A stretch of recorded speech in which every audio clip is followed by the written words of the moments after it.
আমার রবের সাথে সম্পর্ক তৈরি করো। ওরে যাদের কাপন বানাইছো, ছেলে মেয়ে বাড়ি গাড়ি, এরা কেউ তোমার আমার আপন হয়ে কবরে যাবে না। ওরে যেদিন আজরাইল আসিয়া রূহটা নিয়ে যাবে, ওই বাগানে তুমি আমি সাদা কাপড়ের প্যাকেট হইয়া পড়ে থাকবো। ও আমার কলিজার যুবক বাবারা, বৃদ্ধ বাবাজিরা, পর্দার আড়ালের মা বোনেরা, আমার মাওলা ছাড়া কিন্তু এই কবরে কেউ নাই। তো আজকে থেকে তওবা করলাম, আর দাড়ি কাটবো না, নামাজ ছাড়বো না, আর বেপরদায় চলবো না, মা বাবার সাথে বেয়াদবি করবা না। আমার মাওলাকে ডাকো, মনে মনে বলো, হে আল্লাহ,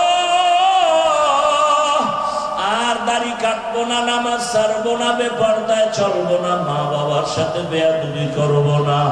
শিক্ষকের দোয়া নিয়া, উলামায়ে কেরামের পরামর্শ নিয়া, নবীর আদর্শ মানিয়া চলবো। আল্লাহ আমাদের তওবাওয়ালা জিন্দেগি দান করেন।